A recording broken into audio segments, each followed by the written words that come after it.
আরাফার রোজা কোন দিনে করবেন এই বিষয়ে ইখতিলাফ আছে, কথা বলছেন। ওলামাদের দ্বিমত আছে, এতে কোনো সন্দেহ নেই। আর ওয়ালা ইয়াজালুনা মুখতালিফিন, এমন কোন মাসলা আছে দ্বিমত নেই, ইল্লা মাশাআল্লাহ অল্প কিছু মাসলা। শতকরা 10টা মাসলা হয়তো ইত্তেফাক আছে, 90টা ইখতিলাফ আছে বা তারও বেশি। 5 ওয়াক্ত নামাজ ফরজ, ঠিক আছে, এতে দ্বিমত নেই হয়তো। 5 ওয়াক্ত নামাজ ফরজ, 5 ওয়াক্ত নামাজে কত রাকাত ফরজ? 70 রাকাত ফরজ, কিন্তু জামাত ফরজ না সুন্নাত? তো কথা হচ্ছে যে ইখতিলাফ অধিকাংশ মাসলা মাসাইল আছে। ইখতিলাফের ক্ষেত্রে যার যেটা মত, আলেমদের কথা বলছি, আপনি খেয়াল খুশি আবার মত পেশ করতে পারেন না সাধারণ মানুষ। আলেমদের তাদের তাহকিকে, তাদের গবেষণায়, তাদের ইজতিহাদ প্রচেষ্টায় যেটাকে সহি মনে করবে সেটাকে প্রাধান্য দেবে। আপনার করণীয় যেটার উপর আপনার মনে তৃপ্তি হয়েছে ওটার আমল করেন, আপনি গুনাহগার হবেন না। যেটার উপর আপনার মনের তৃপ্তি হচ্ছে, মনের তৃপ্তিটা কীরকম? এই নয় যে আমার জন্য এটা সুবিধাজনক, সুবিধাবাদী হলে হবে না, এটা হালকা মশলা, শুধু হালকাটা নিলাম না, বা আমি ভারীটা নেবো বেশি নাকি নেবো, এইটাও না, এইসব না। কিসে? যে আশা করি এইটাই আমাকে কোরআন সুন্নাহর কাছাকাছি লাগছে, এইটাই আমাকে যুক্তিসঙ্গত লাগছে, দলিল সম্মত লাগছে, এইরকম যখন আসতে হবে ওপর আমল করেন, আল্লাহ ভরসা। বোঝা গেছে? ইখতিলাফ হতে পারে। ইমাম আবু হানিফা, শাফি, মালিক, আমার 4 জনই কি ছিলেন? কোরআন সুন্নাহর অনুসারী ছিলেন। যদি সালাফি ভাষাটি বলা চলে তাহলে তারা সালাফি ইমাম ছিলেন, সালাফের অনুসরণকারী। রাসূলুল্লাহ সাল্লাল্লাহু আলাইহি ওয়াসাল্লাম এবং সাহাবায়ে কেরামদের অনুসারী 4 জনই ছিলেন, না ছিলেন না? 4 জনই ছিলেন, কিন্তু 4 জনে ইখতিলাফ হয়েছে না হয়নি? যখন ইখতিলাফ হয়েছে তো 4 জনের নামে 4 মাযহাব পাকিয়ে নেওয়া হয়েছে। ইখতিলাফ তারা করেছে এই জন্য না যে ইখতিলাফ করতে হবে, কিন্তু দৃষ্টিভঙ্গির পার্থক্যের কারণে বা দলিল প্রমাণ পৌঁছা না পৌঁছায় কম বেশি হওয়ার কারণে কী হয়েছে? ইখতিলাফ হয়েছে। তারা এই দল পাকিয়ে যাননি, তারা মযহাব তৈরি করে যাননি, তাদের অনেকদিন পরেই মযহাব পয়দা হয়েছে। তাদের ওলামারা বলেছেন, শাহুল ইলম মুহাদ্দিস দেহলভির সাক্ষী দেখেন, হ্যাঁ, তিনি বংশগত হানাফি, কিন্তু সাক্ষী দিয়েছেন 4th শতাব্দী পর্যন্ত কোনো মযহাব মানামানি ছিল না। অথচ আবু হানিফা রহমতুল্লাহ, শাফি, মালিক, আহমদ তারা 2য় 3য় শতাব্দীতে তারা চলে গেছেন। হ্যাঁ, তাদেরও ইন্তেকালের 100 বছর পরে মযহাব পয়দা হচ্ছে। কিন্তু আমাদেরকে মযহাব মানতে হবে না, আমাদেরকে কোনো একজন আলেমকে মানতে হবে না, জীবিত অথবা মৃত, বরং কোরআন সুন্নাহকে মানার চেষ্টা করতে হবে। এই ক্ষেত্রে এখন কোনটা আপনার কাছে ঠিক লাগছে দেখতে হবে।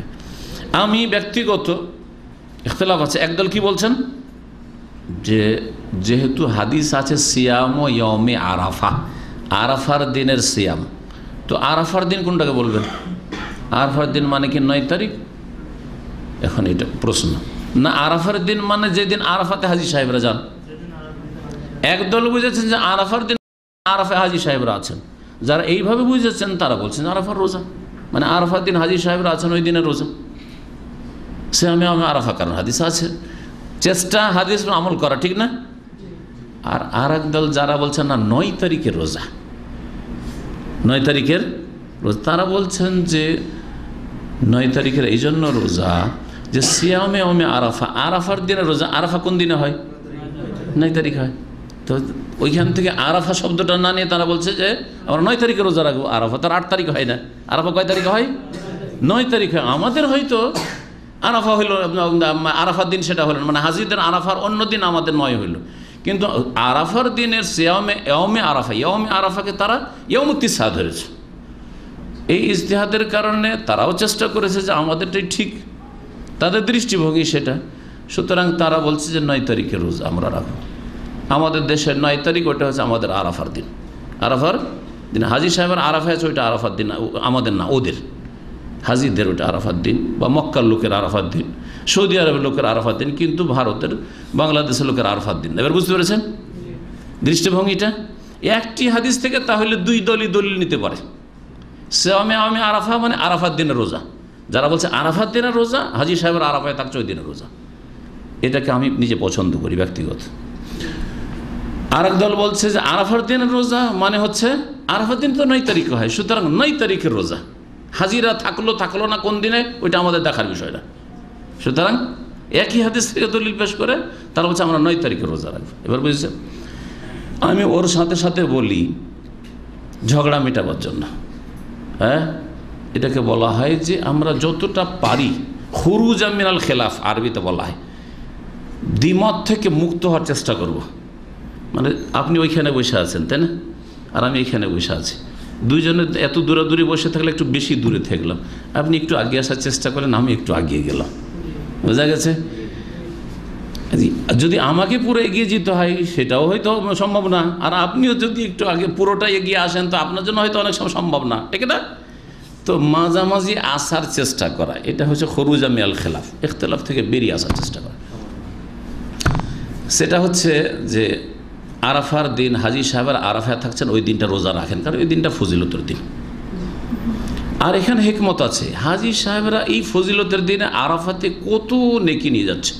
আল্লাহ ঘোষণা করছেন তাদের যে মাফ করলাম তোমাদেরকে, যা চাইলে দিলাম তোমাদেরকে, হ্যাঁ, তাদেরকে নিয়ে আল্লাহ পাক গৌরব করেন ফেরেশতাদের কাছে। আমরা বাড়িতে বসে বসে কি করলাম? আমরা বাড়িতে বসে বসে বঞ্চিতই থাকলাম পুরো। আমরা সেই দিন সিয়াম করলাম, তাকবীর পাঠ করলাম, জিকির আজকার করলাম, নেক আমল করলাম। এই যুক্তিতে আরাফার দিনের সিয়াম আমি মনে করি, যার ফলে সিয়াম আরাফার রাখেন, যেদিন হাজী সাহেবের আরাফায় থাকছে সেই দিন রোজা রাখেন। তারপরে আর একদল যেহেতু বলছেন না না না ওইটা আসল রোজা না, আসল রোজা হচ্ছে আমাদের 9 তারিখ, সুতরাং সৌদি আরবে 10 তারিখ হোক, হাজী সাহেবদের 10 তারিখ হোক, হাজী সাহেব কোরবানি করছে, পাথর মারছে, ওরা বলছে না ওই দিনে রোজা রাখতে হবে। তো যখন ওইটাই বলছে তো তাদেরকে বলবো যে ঠিক আছে ওটাও রোজা রাখেন, রোজা রাখতে অসুবিধা আছে কি? যখন আপনাদের ঈদ না, তো সেই দিন রোজা রাখা জায়েজ কিনা? সৌদি আরবের ঈদ, সৌদি আরবে রোজা রাখা জায়েজ নাই। যেমন উদাহরণস্বরূপ বলছি, ঈদ এবার সৌদি আরবে কোন দিন হবে? সোমবার ঈদ হবে, সোমবারে সৌদি আরবে রোজা রাখা জায়েজ নাই। কিন্তু বাংলাদেশে ভারতে সোমবারে ঈদ হবে না, তো সেই দিন রোজা যদি ভারতের লোকেরা রাখে তো তার জন্য জায়েজ কিনা? জায়েজ। এটাতে ওরাও দ্বিমত করবে না, আমরাও দ্বিমত করবো না। সুতরাং তাদেরকে বলবো যে ওই রোজাটাও রাখো সোমবারে, আর হাজী সাহেবের আরাফা থাকছে এই রোজাও রাখো, অসুবিধা আছে? তাহলে যদি তোমাদের মতটাই ঠিক হয়, ধরেই নিলাম, আমি বলছি না যে ঠিক নয় তোমাদেরটা ঠিক হয়, তো ওটাও ঠিক থাকলো। আর যদি আমি যেটাকে প্রাধান্য দিচ্ছি বা আমার মতো অনেকে আছেন সেটাই যদি ঠিক হয়, তাহলে আমরা আপন জায়গাতে আমল করলাম, বোঝা গেছে? এটা হচ্ছে ইখতিলাফ থেকে বেরিয়ে আসা। ইখতিলাফ থেকে বেরিয়ে আসার মেলা